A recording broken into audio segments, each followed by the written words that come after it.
.org/podcasts. Hello, everyone. Today I'm chatting with George Selgin. This is an episode of Conversations with Tyler, but we're holding it at the Cato Institute. George has worked for Cato. I'm a longtime associate. I'm still on their advisory board. I thank Cato, our host, and we're both honored to be here. I've known George well over 40 years, which I find stunning. I first learned of him through his work on free banking, and he was at NYU as a grad student, and I lived nearby.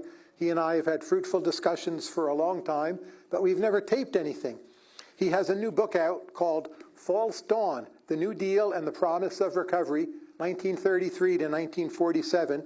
It is the best book on its topic, and I am proud to announce I have read all of George's books, and they are all definitely worth reading. George, welcome. Thank you, Tyler. It's very pleased to be back here at Cato and to have a chance to have this conversation with you. First question. If someone tried to sum up in as simple a sentence as possible what in the New Deal mattered, and they said, well, revaluing gold helped recovery a lot, and the NIRA hurt recovery a fair amount, is that the best quick summary they could produce? Of the whole thing? Of the whole my thing. Book? The truth. Your book is the truth, right? No. And I say no because a big part of the truth that leaves out is what the New Deal didn't do to achieve recovery. And this surprises many people to hear, but it made very little use of fiscal or monetary stimulus. So I would add that the New Deal, whatever it was up to, did not amount to a modern-style program of economic stimulus. But once we revalue gold, as you know, starting in 1933, you have manufacturing output growth rates of 7 to 8%, Yes. until we screw it up later on with some disinflationary pressures. Like, how much better could we have done? Like, wasn't that a pretty good performance? It was pretty good, but it didn't last very long. In fact, the New Dealers kind of knew that it wouldn't last very long. And there are a couple of reasons why. First of all, there was a big burst of output that was connected to the expectation that the NRA, the National Recovery Administration, was going to be coming into effect, because it was one of the early New Deal measures. And it was going to artificially raise prices through controls. So there was a kind of boom that was based only on manufacturers' desires to jump the gun and buy inputs and produce inventory before their own costs went up. So that was part of the story. Of course, when you're coming out from the deepest depths of a depression with a banking crisis and all that, you would expect a rather rapid growth to follow from the stabilization of the banking situation itself. So I don't want to deny that there was a genuine progress during those early months of the New Deal. And I don't want to deny that the New Dealers deserve credit for much of it. But it didn't last, of course. We all know it didn't last. Beyond that first period, once the NRA and associated programs for price controls kicked in, things started to slow down very rapidly. And what kept the progress going after that, though at a slower rate, was mostly gold starting to rush in from Europe.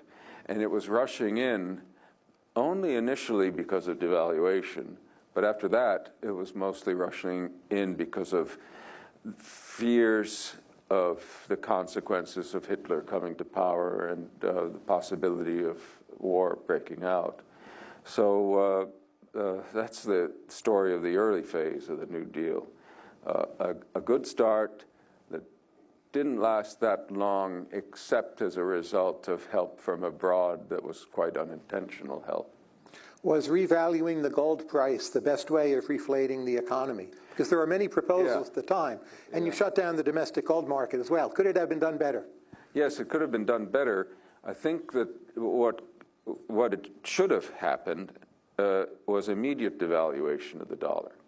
Instead, what Roosevelt, because it was clear by the time Roosevelt took office, the gold standard as it had been had to be at least suspended because the New York banks had run out of gold, essentially. So that was not something there was much choice about. Then the question was, okay, what are we going to do going forward? And as I said, what I think they should have done was to just plan on a devaluation of the dollar, get it over with as quickly as possible. You don't announce that plan before you've suspended gold payments, because that's just going to make the run on gold worse. But once you've suspended, then you can go ahead and proceed with the devaluation.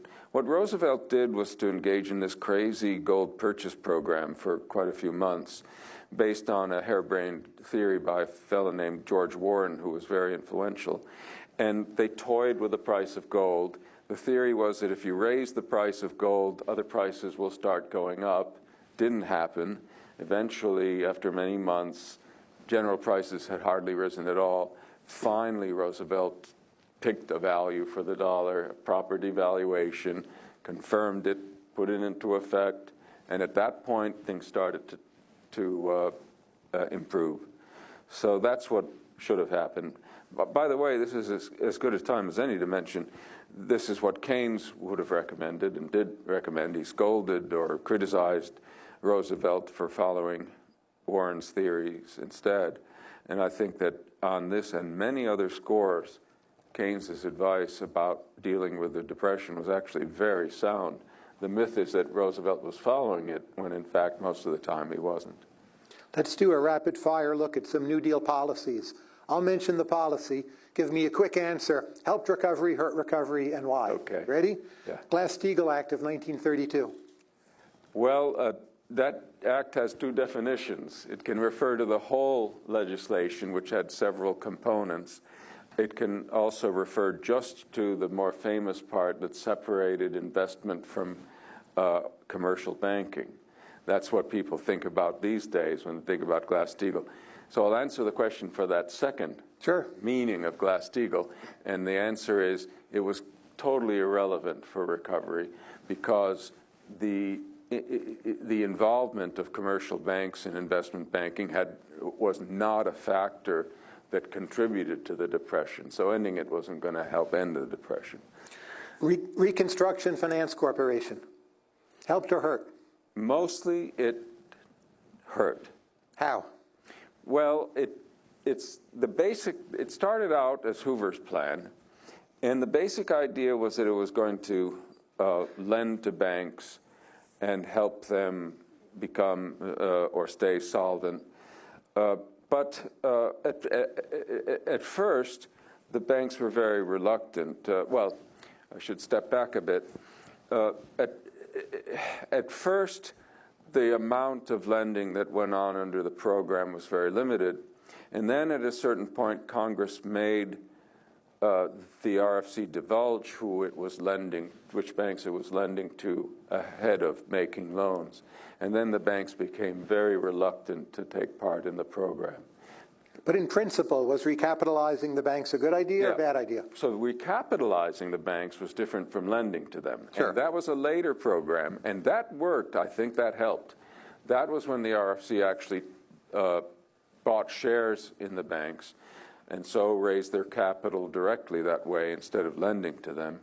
And I think that the recapitalization program was one of the good things, one of the only things that the RFC did that helped end the Great Depression by stabilizing the banking system and allowing more banks to reopen. So I would rate that a successful program, but with the qualifier that the RFC did many things and grew into a vast agency, the biggest agency of the New Deal, and as such, it had more failures than successes.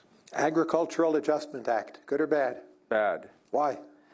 Because the theory behind it, first of all, wasn't very sound. The idea was that we're going to tax food processors and do that to raise the income of farmers, of really farm owners, and that the farm owners will have a higher, I'm now using language that wasn't current at the time, but will have a higher marginal propensity to consume than the people being taxed. It was and therefore there'd be more spending overall. It was a rather doubtful theory to begin with. And of course, what these farmers were being paid to do was to produce less output, to farm fewer crops, and to destroy crops and livestock with the aim of raising their prices through supply reduction and not just by getting aggregate demand to grow. So you had this feeble aggregate demand component, which just wasn't effective enough to matter. And then you had this adverse aggregate supply effect, which was important, but wasn't doing something desirable. So the studies of the AAA's effect on recovery overall don't show any. It's quite controversial whether it had a small effect or none at all. I think it probably had none. Here's a tricky one, Banking Act of 1933. Yeah, that's tricky because that's another one. There are several components to the Banking Act. And the most well-known is deposit insurance. It's probably the only one worth talking about. And the role of deposit insurance in the recovery is misunderstood in a lot of ways. One thing that's misunderstood is Roosevelt's part in it, because he actually opposed deposit insurance, that component of the Banking Act, until the 11th hour. And he only finally gave in because he could see that he'd either have to scrap the whole bill and if he did try to do that with a veto, he'd probably have the veto overridden. So he finally signed it, and then he took credit as this is my idea and all that. So that's one thing that's misunderstood. The other is that deposit insurance was only one of many factors that helped stabilize the banking system by discouraging people from running on the banks. And so it contributed to the reopening of the banking system, which was crucial to recovery, but not as much as people think. But you're going to say good.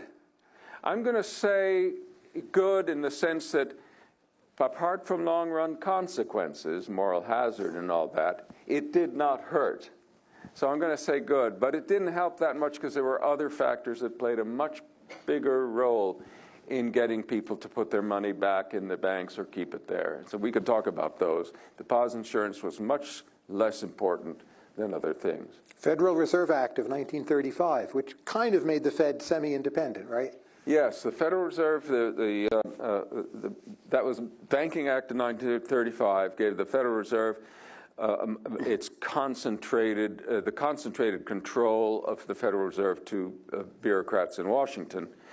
And so the good news, if you want to call it that, with that act was that now FDR, the New Dealers, could exert a lot more influence over monetary policy. The bad news is they didn't take any advantage of that. Mariner Eccles was appointed as, we now call him chair of the Fed, and I think that's when they first became known as the chair rather than the governor. But he was a monetary conservative in the sense he didn't believe in monetary stimulus. He was a big fiscal stimulus guy, but he's now in charge of the Fed. There was no Federal Reserve active fiscal stimulus under Eccles' watch. If you look at Federal Reserve credit, including open market purchases, it's a flat line. And so, yes, now Washington's in charge. Yes, you don't have to worry about getting these 12 banks to cooperate, which is like herding cats, but no effort was made to take advantage of that to pursue an expansionary monetary policy. And let's say you're a dictator, George, in 1932, 33. You can do what you want, free hand. With fiscal policy, what would you have done? I would have spent more. On what? On deficits. Well, that's the challenge with fiscal policy back then. Today, they don't seem to be short of ideas for spending money somehow. In those days, they were short of ideas. In fact, Roosevelt, who was a fiscal conservative throughout those years, Roosevelt at first said with regard to big spending plans, what are we going to spend it all on? And he had a point. So I would have favored more fiscal stimulus to the extent that they could come up with stuff to spend it on, and I might have told Harold Ickes to spend money a little bit more generously and not be worried about wasting it. But I want to say I would have put more emphasis on monetary policy, which wasn't taken advantage of, because I think it would have been much more capable of addressing the problem of a lack of demand than fiscal policy, given the difficulty involved of spending a lot of money and the potential waste that fiscal policy, fiscal stimulus can involve. And taxes were basically tripled, right? Would you have done that? Yes. No. No, certainly Cut not. taxes, kept them the same? What? You're a dictator. I would have gotten rid of some of the more regressive taxes, which they were relying on heavily, starting with the 1932 excise taxes that were passed, of course, by the Hoover administration, but they were maintained and even expanded by the Roosevelt administration. Roosevelt had some taxes that, were meant to soak the rich. They get a lot of attention, but they were, in fact, not the main sources of revenue by any means. Most of the taxes that the administration was relying on in its effort to balance the budget, which it kept trying to do, this is the Roosevelt administration, most of them were quite regressive, falling on lower income people. And I would certainly have rolled back some of those taxes. I don't think fiscal deficits were at all inappropriate at this time. But again, I would have placed more emphasis on monetary policy than on fiscal, and resorted to fiscal stimulus to the extent that monetary policy didn't seem to be able to cut it. Just as a cause or potential cause of the Great Depression, did Smoot-Hawley matter at all? A tiny amount? Significant? Is Jude Wanniski just making this up? Tell us. Well, on Smoot-Hawley, my tendency is to defer to the research of Doug Irwin, who I consider to be the great expert on this subject. And Doug is by no means a critic or opponent, let alone an opponent of free trade. He's very critical of Smoot-Hawley, yet even Doug says that his opinion is that Smoot-Hawley was a small factor in the Great Depression. If he says that, I'm inclined to agree, though I have to say I haven't done any independent research on this. It's just simply a matter of my inclination to defer to that particular authority on this question. If Smoot-Hawley was small or very small or maybe nothing, should we also conclude that policy uncertainty was small? Because here we saw a policy come with certainty. We know it was very bad. So why is policy uncertainty such a big deal? Well, I think that a policy that's certain can have a small effect for obvious reasons. It might not be a policy that has all that many consequences that are predictable. In other words, Doug Irwin, before Smoot-Hawley was passed, knowing what's going on, might have said, yes, this is going to have small consequences. If we assume, this is a stretch, that people are as smart as Doug Irwin, they might have anticipated the policy and still not expected it to have big effects. Regime uncertainty is a whole different matter, because the problem there is not that you anticipate a policy and anticipate its consequences, but that you just don't know what the heck's coming. Now, from investments, from the point of view of investors, that's a huge thing, because the first thing investors want to know is whether they're going to reap the benefits of their investments. And if the answer to that question depends on having a rough idea about what policies are going to be in the future, and you don't have even that, you're going to hold back. And I think that bearing in mind now, the big problem with recovery was not about consumption. That's relatively easy to get going. It was about investment spending, which had totally collapsed. There was hardly any net investment for the whole 1930s. So anything that is discouraging businessmen from investing, including uncertainty, which can definitely do it, is going to be standing in the way of recovery. And I believe this was a big barrier to recovery during the 30s. Why was the Second Great Depression, as it's sometimes called, in 1937-38 so severe? That's a really good question, and now you've come to the first one that kind of stumps me, because it was so dramatic and so sudden. And there were a bunch of factors that contributed to it. And I think that the best answer to the question is that there were so many operative causes all coming together at once, a sort of perfect storm of bad policies. On the monetary policy side, two things were done at the same time by different actors who didn't seem to be coordinating very well. First, remember that gold flowing in from Europe that was the main driving factor in expanding demand in the 30s. Well, they started worrying about inflation. Oh, we're going to have too much, which was kind of crazy under the circumstances, but it's true. And as a result, at the Fed, they started doubling reserve requirements. They did it in 3 steps. And that in itself may not have done that much harm. There's controversy about how much it mattered.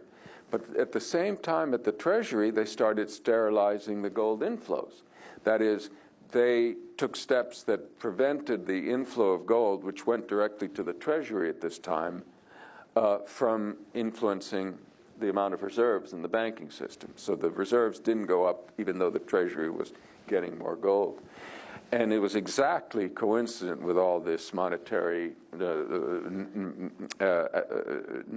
restraints that you had the outbreak of the 37, 38 depression. But that's not all. There was fiscal constraint as well. Coming up towards 37, they decided that, again, along with thinking that the inflation was a potential becoming a threat all of a sudden, they're thinking as well that the recovery is just about around the corner, that they're almost there, because by 37, things are starting to look a lot better.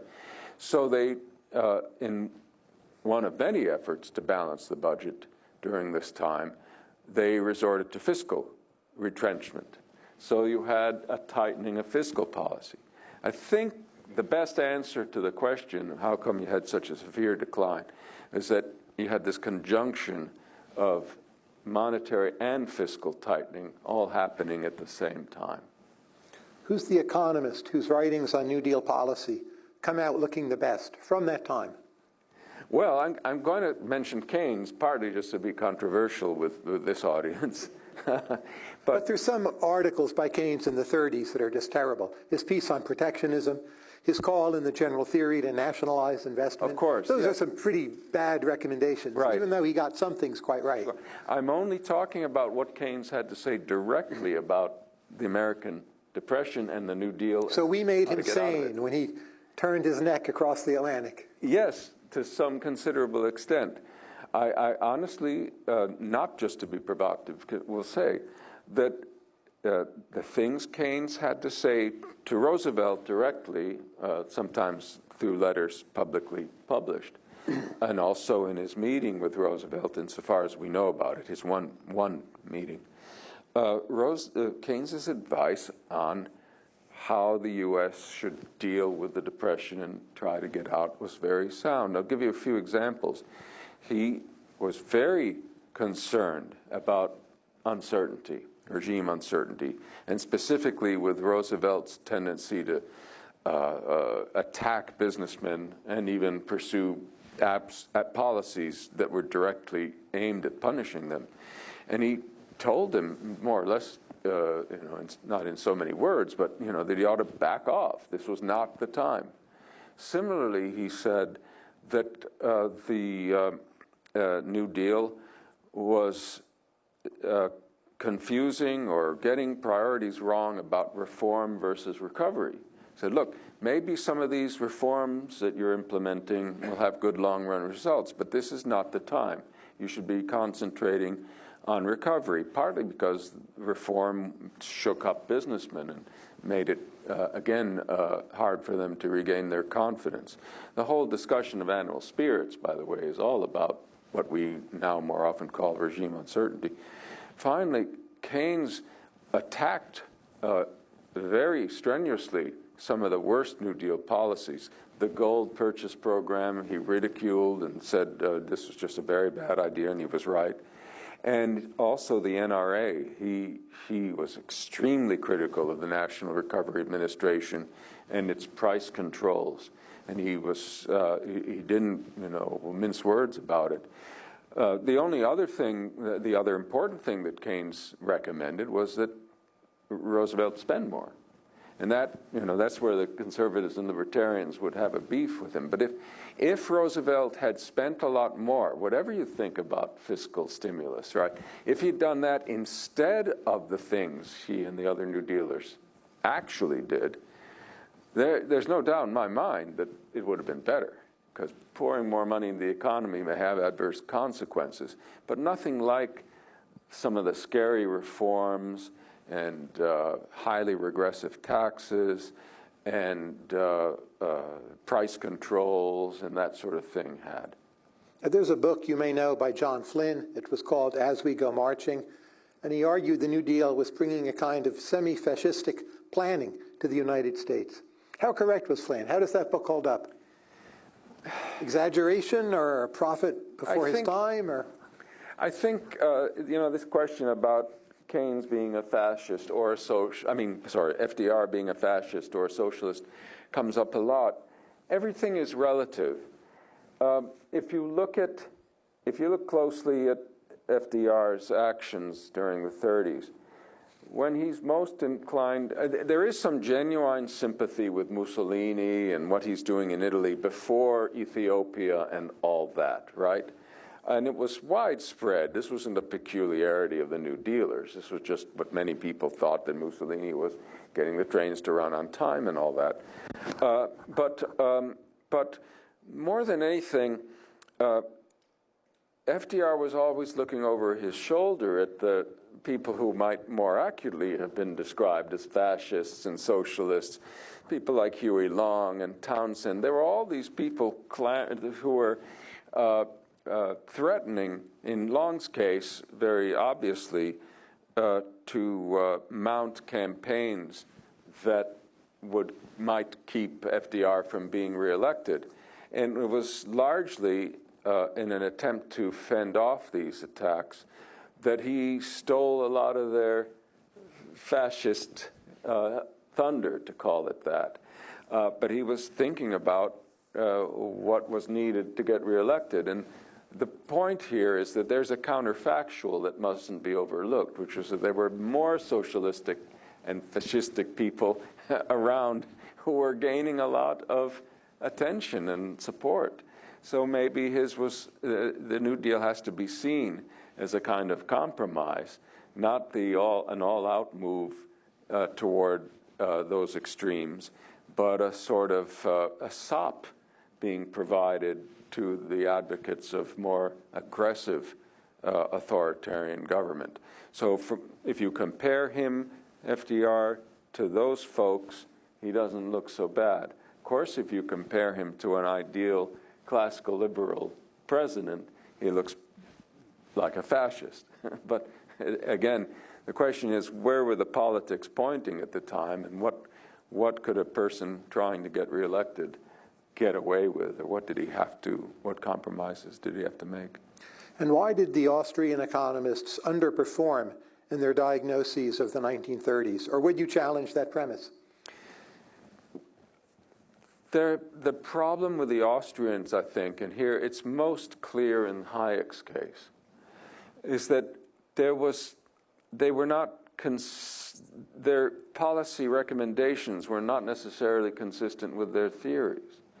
Hayek, in theory, came around to the view that, at very least, you had to maintain the level of spending, or what Keynes would call aggregate demand, in an economy, or get it back up when it has collapsed, right? Stabilize the product of the money stock and its velocity, right? This is in Prices and Production and other works by Hayek, and he's very good on that.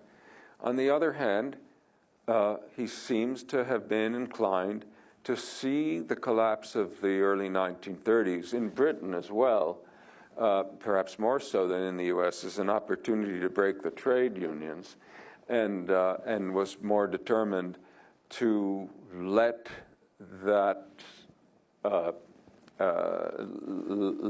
that damage continue, and also was keen on keeping the gold standard, whether it was consistent with stabilizing spending or not. So there were these inconsistencies between the practical recommendations, which were for austerity, for keeping the gold standard, etc.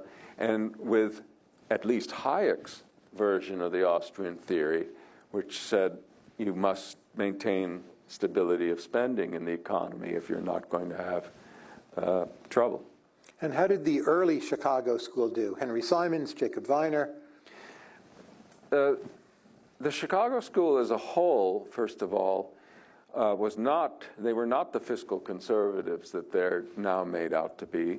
They took the lead well ahead of Keynes in pushing for big public works to counter the Great Depression. Many of them signed a petition to that effect, and had been arguing for it for some time. So they certainly were not laggards in the sense of recognizing that the government could help stimulate demand through public works. But on other scores, well, Fisher, of course, wasn't really Chicago. He was Yale. He's kind of an honorary Chicago economist, but he was a highly influential economist at the time. Fisher was for a managed fiat dollar, what we have today, in effect. And in that sense, you could say it was very forward-looking. But he wanted to get rid of the gold standard. There were a lot of Chicago economists, I think, who were sympathetic with that goal. Simons wanted to do away with fractional reserve banking, and I think that was a very bad way to respond to the banking crisis, which if you looked at what was really behind it, you find that bad regulations rather than fractional reserve banking per se were the problems. And Simon only had to look north to Canada to see that you didn't have to have a banking collapse just because you had fractional reserve banks. So I give the Chicago people different grades according to the different persons, because they all had different views about these things. But what I would say is true of all of them is that they were not the simple-minded classical economists that Keynes caricatures in the general theory. Now, you mentioned the banking issue. I remember well the 1980s when many people insisted to me that Japan, Germany, they had these systems of universal banking, quite well capitalized, pretty highly concentrated. It was supposed to be better than the decentralized American system, which every now and then would go insolvent. There'd be problems with the deposit insurance funds. One hears frequently claims about Canadian banking to the north. Well, they allow all this branch banking. You only have a few large banks. They never go under. But from the vantage point of 2025, when America clearly has by far the best capital markets in the world, they're very decentralized. Banks are just becoming smaller and smaller, 15 to 20% of the whole. Did we really do so bad not to move to that highly centralized model, even though it would have been stabilizing at the time? Well, two things can undermine a banking system, broadly speaking. And one is not letting the banks do the best they can to diversify and strengthen themselves. And that's what letting banks branch and that sort of thing were about. Until 1933, the U.S. government mainly undermined the stability of its banking system by limiting the freedom of what banks could do, but imposing very harmful restrictions on their activities. Now, what's confusing is that the situation has totally changed, but not the fact that the government is still to blame.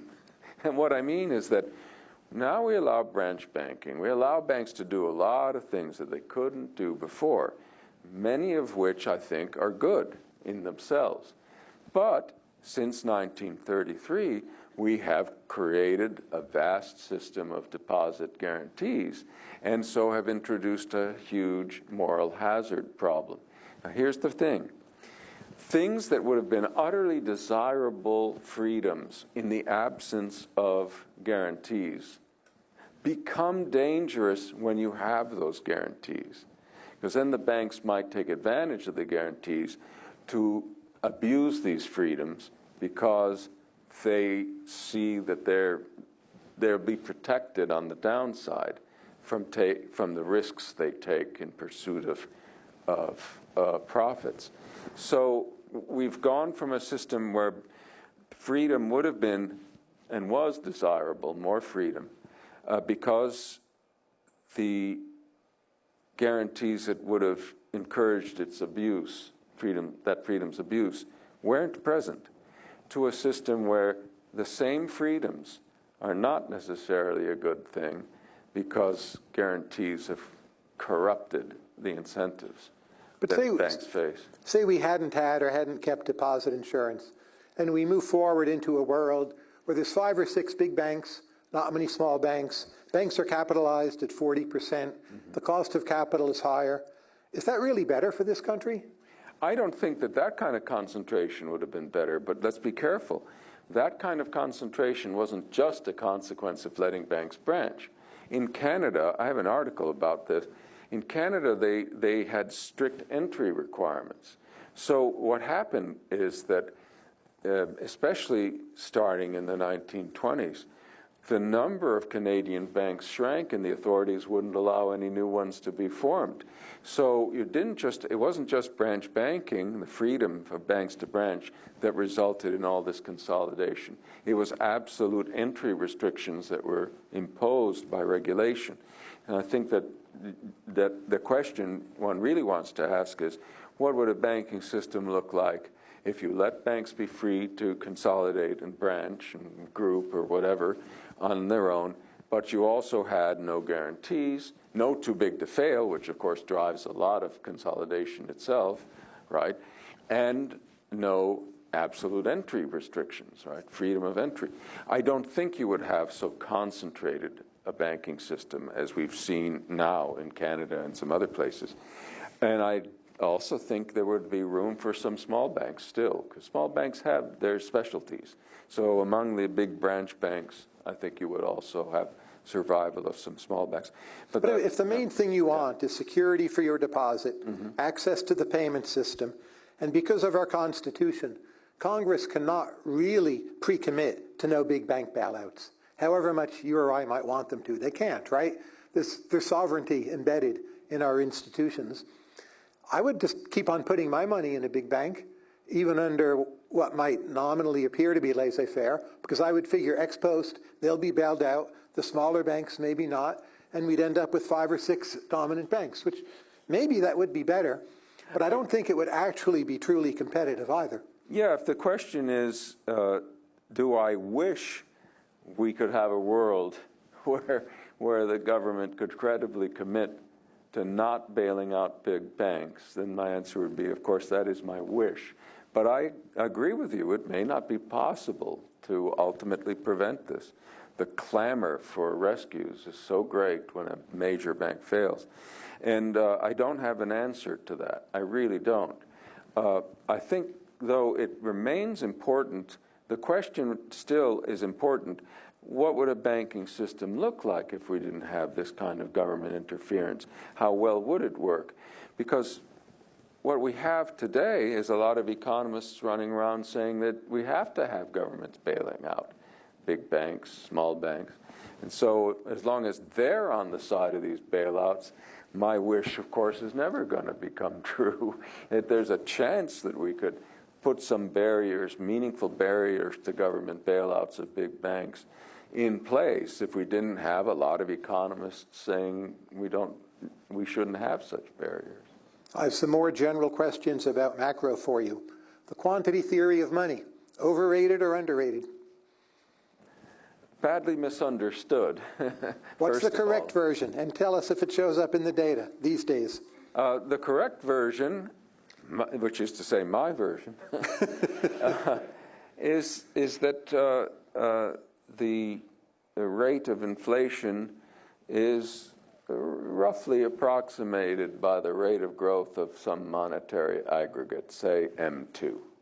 But if we run that in regressions, which people at the Fed do till they're blue in the face, it doesn't go very well. No, that's right. I don't think it's true, but I'm just trying to clarify what I think the theory, what the proper statement of it is.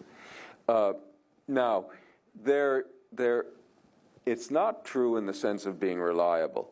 But if you look at the really broad record, there certainly is some correlation out there worth bearing in mind. The problem, of course, is financial innovation, regulatory innovation. All these things change and can change dramatically the actual relationship between any given monetary measure and any given inflation measure. But wouldn't you think those would be level effect changes, and the deltas still would look like the quantity theory? But they don't. This is, for me, a big part of the puzzle. You know, regulations change pretty slowly, so that might make the money multiplier different, or velocity different, or which monetary aggregate matters different. But at the margin, I would expect to see more quantity theory relations than I do. Well, that could be that the theory is just not that good, you know. But we've all read Milton Friedman and David Hume. The theory sounds pretty good. We teach it. What's wrong with the theory? Well, don't forget that on top of regulatory innovation and financial innovation, you have something much more fundamental, which is the demand for real money balances, which can change at any time for all sorts of reasons. The quantity theory is premised in its stricter version on the assumption that velocity is a constant or very stable value, and it isn't. That's all But that should make to it. the quantity theory more true. So if M2 goes up a lot, you would think that accelerates velocity. You would get a disproportionate effect. But in fact, you often see M2 go up quite a bit, and prices are like, meh. Yeah, well, if the rate of change of M2, well, really the rate of change of prices is changing, that it will be a factor changing velocity. And you're right, it's a positive relationship. However, velocity changes for all kinds of other reasons. And so the basic assumption that velocity is independent of the monetary growth or is stable for whatever reason is often violated.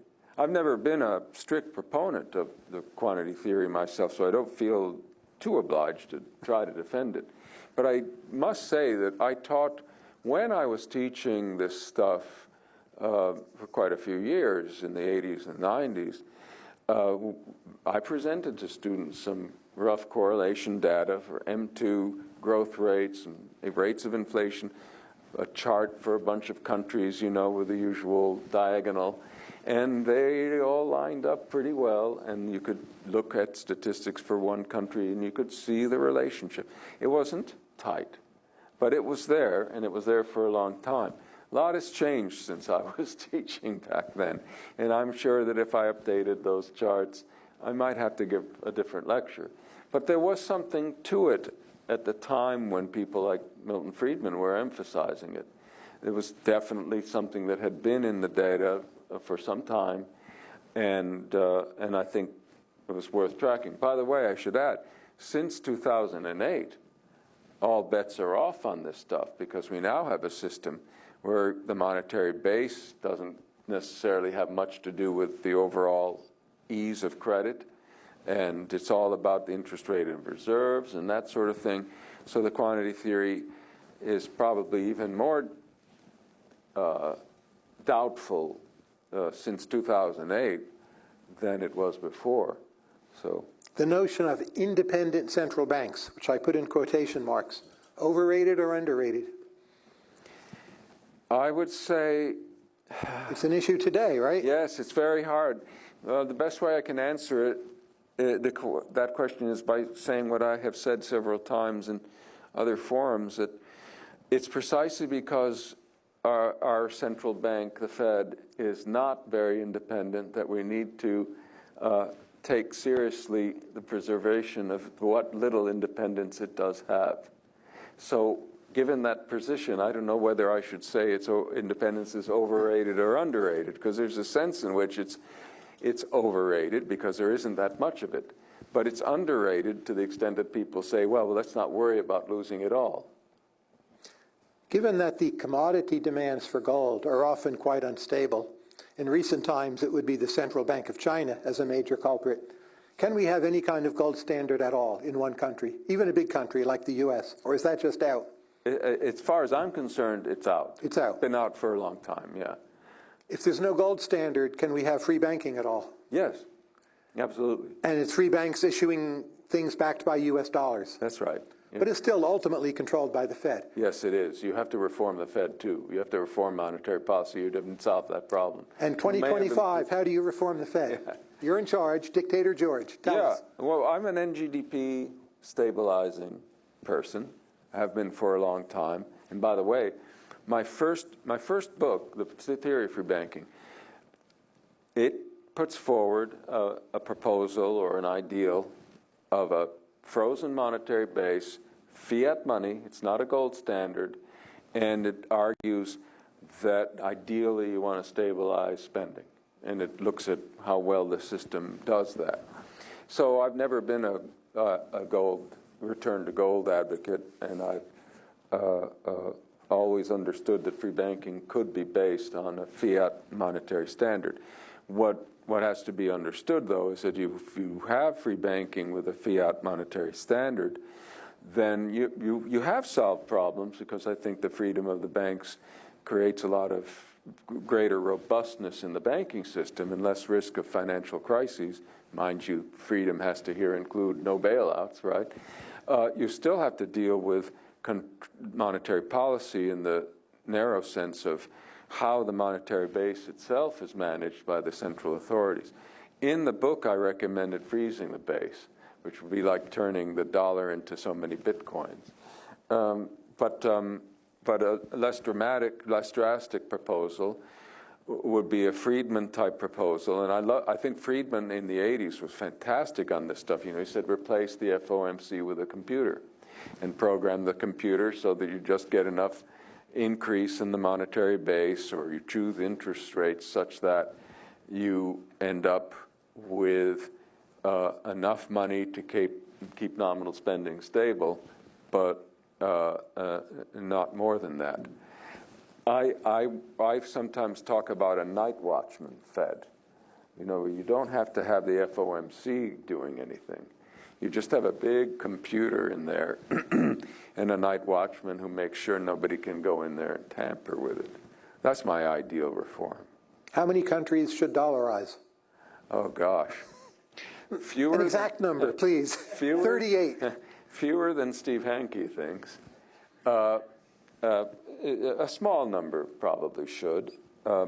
And the number depends on how many of them have proven themselves utterly incapable of fiscal restraint and of managing either floating or pegged exchange rates without either hyperinflation or inviting speculative attacks on That sounds like a lot of countries to me. Just add up the Caribbean right there. It's a larger number than it used to be. And it seems to be getting bigger all the time. Argentina is the big question mark here, because it's a very big economy. Normally, you would not consider such an economy a candidate for dollarization. But if the economy, despite being big, has a long enough track record of failing with all the other possible arrangements, it's time to take the dollarization alternative seriously and ask whether it's the lesser of evils. Because it's not going to be great. It's not going to be perfect to have a big economy bound to the U.S. monetary policy. And of course, it's not going to be any better it's going to be worse if U.S. monetary policy itself is bad. And that's always a risk of dollarization, is you're not going to be any better off than the dollar itself as a monetary system. So, but again, if you're a basket case, the relevant question is, what's going to be worse? What's going to be the least harmful system? I really object to what I'm afraid is large numbers of economists who, when addressing questions like this, they go to their blackboard economics. And what they do is they say, well, a perfectly managed central bank with a floating exchange rate can do this, that, and the other thing, and now let's compare it to dollarization. Oh my, dollarization's inferior. That kind of comparison is utterly irrelevant for countries of the sorts we've been talking about. Now, it may still be the case that if you take seriously their records and how they're likely to manage a floating exchange rate or a peg, you might still conclude that one of those is better than dollarization. But at least you should make the right comparison based on the reality of those countries' fiscal and monetary records. Right now in D.C., as we speak, there's a big debate under the Genius Act, should stablecoins be allowed to pay interest? And the banking lobby says no, it will drain too many resources from banks, and in fact they could end up insolvent, illiquid, a bailout would be needed. Since banks are so often poorly managed, I mean, are they right? And should we allow interest payments on stablecoins? Doesn't that just become a kind of regulatory arbitrage against the banking system proper? How do we handle the transition?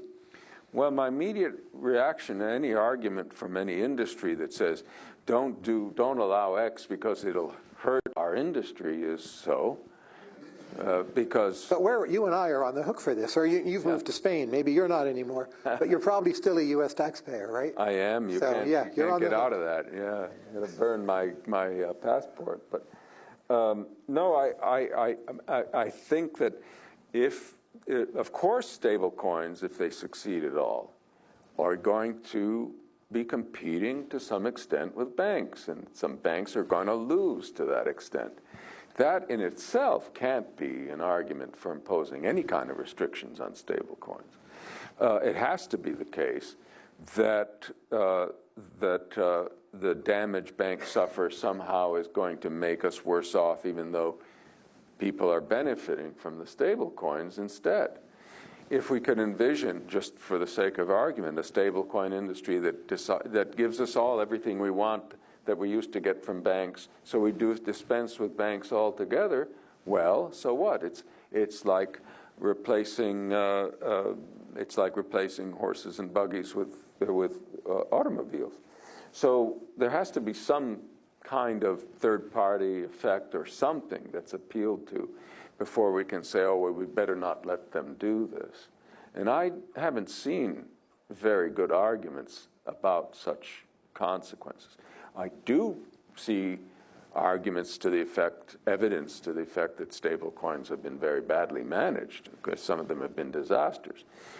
That means we do need to do things to make sure stable coins are themselves well regulated.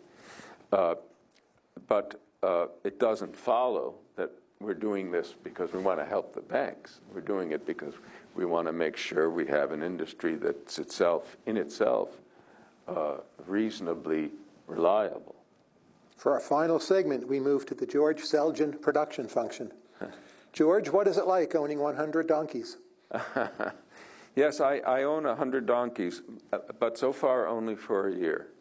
So I volunteered. There's a donkey reservation near where I live in Spain, and I found out about it, and I like donkeys, so I went down there. And it's a husband and wife have been doing this for 35 years or something, mostly out of their own pockets, to try to keep the donkey population going, and specifically the Andalusian donkeys.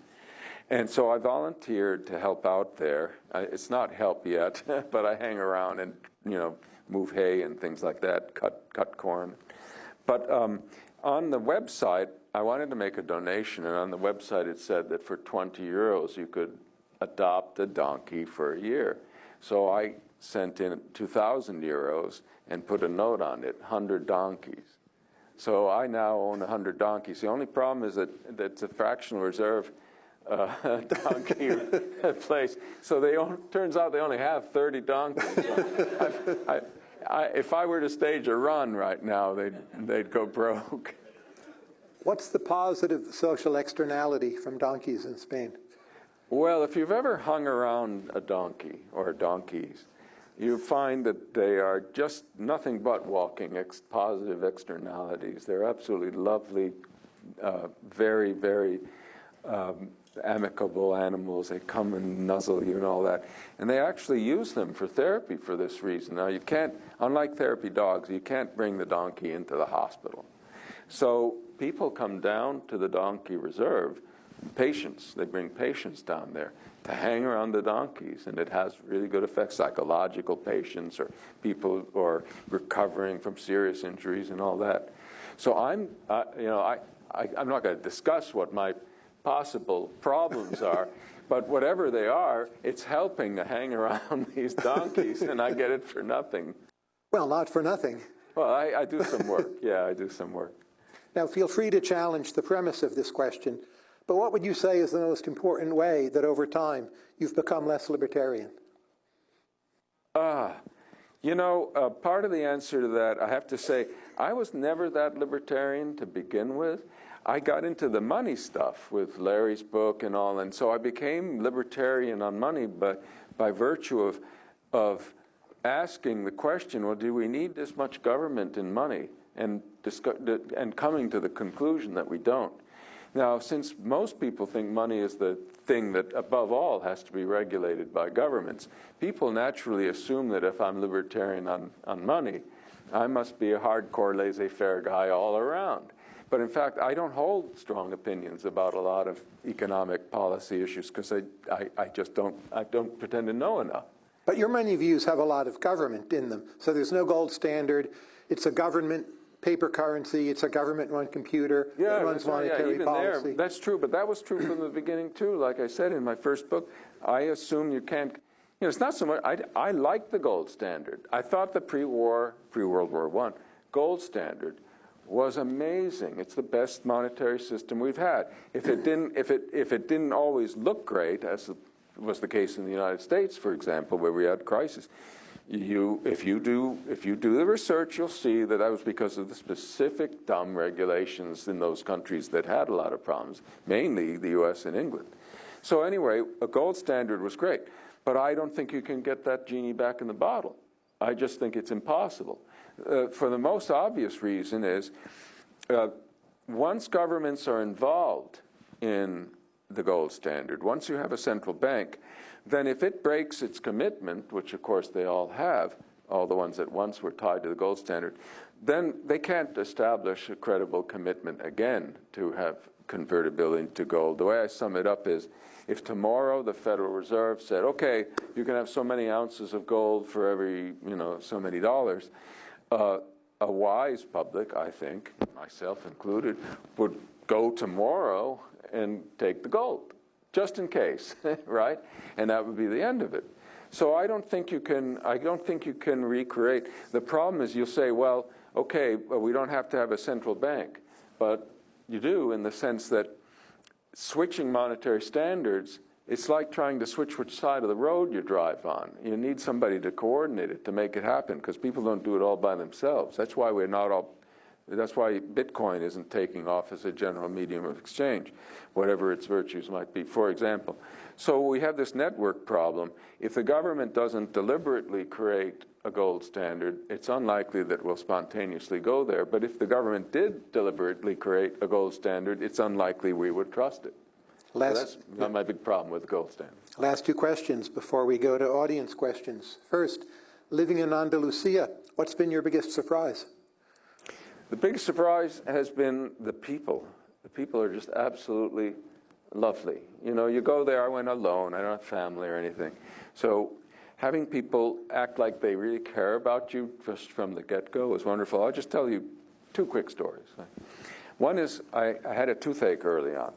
So I go to a local dentist, and to make it short, because we don't have a lot of time, I ended up making about 6 visits to this dentist to try to get this thing straightened out. They finally had to pull a tooth and put a crown. And they wouldn't take my money till they put the crown in. Then they took some money. I said, how much do I owe you? They said, don't worry about it, next time. It's this dentist, right? And the other one is the postman. The postmen come to deliver packages, and when I'm not home, I get a frantic phone call. I say, yeah, I have a package for you. What do I do? You're not here. Where can I put it? When are you coming back? They're really worried. And these aren't necessarily people I know, right? They could be postmen I've never dealt with before. Lovely people, absolutely lovely people. So that's been the biggest surprise, fortunately a positive surprise. Final question. Now that you're fluent in Spanish, other than donkeys, what will you learn about next?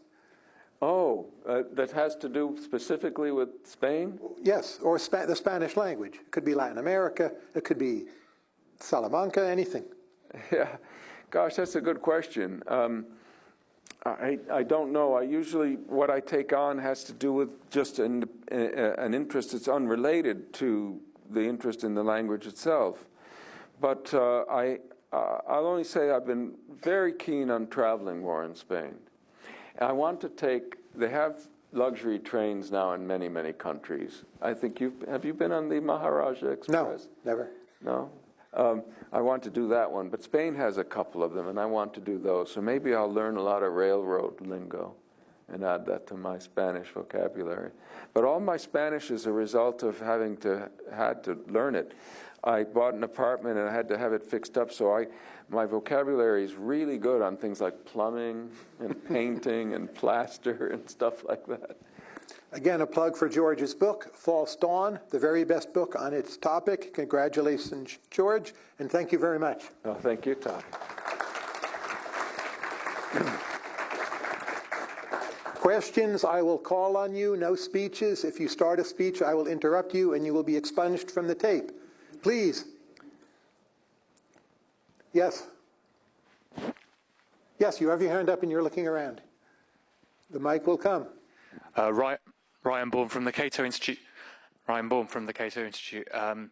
George, the Eurozone, net positive for the countries involved, net negative, or irrelevant to their prospects? Well, I think the Eurozone is a mixed bag. On the one hand, you have this common currency, which I think is itself a good thing, but you have all the regulatory baggage that goes along with it. I'll answer indirectly and incompletely by saying, back in the 1990s, early 1990s, I was advising Lithuania on currency reform. This was when they had just broken free, or were just breaking free from the Soviet Republic. And I wrote an article for the New York Times. Remember, there's no euro currency at this time. This is early 90s, so it's not quite 10 years before the euro is introduced. But there are euro bonds. And I said what they should do is set up a currency board backed by euro bonds and issue euros before there were any euros. That kind of euro currency would have been very good if enough countries had done it. But I think countries are suffering from the bureaucracy that goes hand in hand with being in the Eurozone, not just the common monetary policy, which I think itself might be bearable enough. So that's my thoughts about that. I was very ambivalent about Britain's decision to break out of the Eurozone. I still have my doubts whether they've made themselves better off by doing so. I know that's a dangerous thing to say, but I just don't have a very, very strong feelings, and I didn't have them at the time, that move would prove to Britain's benefit. But you can tell me more about whether I should have more confident views. Next question. Yes, in the back. Mike is coming. George, the U.S. economy in the 40s and beyond, were it not for World War II, what would we expect had there not been the war with the depression of the 30s? So what I argue in the book, and of course what I believe, is that we might still be in trouble. The war did help end the U.S. depression, but not just in the way that people normally think. What the common view is, well, we started finally doing fiscal stimulus, and how? And that got the spending going, and that got us out of the depression. The problem with that simple explanation is that the big boost in spending ended. Wartime spending as a percent, or overall government spending, all levels of government, as a percent of GDP, fell back down almost to where they were in 1939 after the war ended, and that happened very quickly. And all the soldiers are coming back, and the Keynesians now, who are kind of getting in the saddle, are predicting a major depression. But the war did something else, and that's why that major depression didn't happen, and we ended up with a big investment boom. And that something else was to change the attitude of government towards business from the hostility it exhibited during the New Deal to, if anything, overly cozy cooperation that was planting the seeds for the military-industrial complex. And so by the time the war ends, businessmen, instead of being pessimistic, have got their confidence built up big time, and the government, instead of being hostile, is favorable. And so you get this immense investment boom that makes up for the shrinkage in wartime spending, and that's the real key to recovery. So that's what might not have happened if there hadn't been a war. We might have had a more lasting regime uncertainty problem or regime hostility problem. Of course, the counterfactual here is raw, because we don't know who would have been elected, and Roosevelt obviously died, and Truman would have taken his place one way or the other, and Truman's attitudes were different from his. But at least I can say that by helping to bring about the change in attitude, government business attitude, even while FDR was still in office, in that respect, the war made a very positive long-run difference. Question in the front, center, yes. David, oh, that's you. Yeah, hi.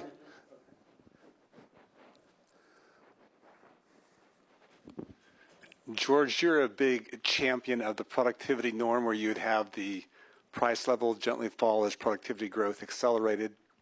If we happen upon an AI true boom, do you actually see a world where policymakers would allow this type of productivity-driven deflation to emerge, or would they be too afraid of it?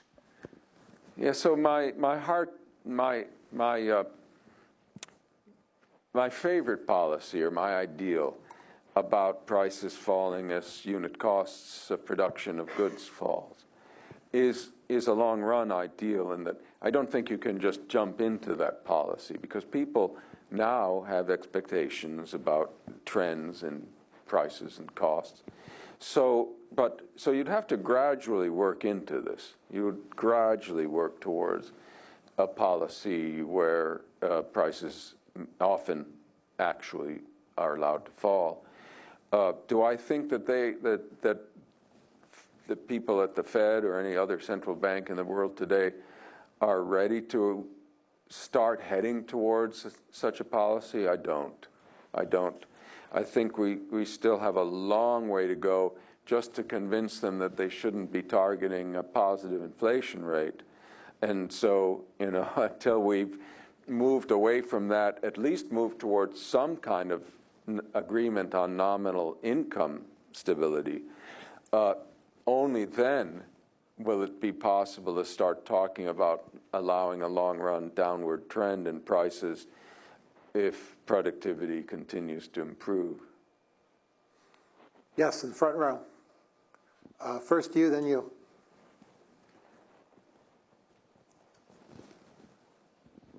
Thank you for the wonderful book. My question is, do you think technical innovation was the important part of the story in the recovery in the 30s? And reversing this question, do wages that were too high or weren't allowed to go down important part in maintaining that innovation in sort of labor displacing, labor supplanting ways? Well, there was a lot of technical innovation in the 1930s. Alexander Field has written quite eloquently about it. But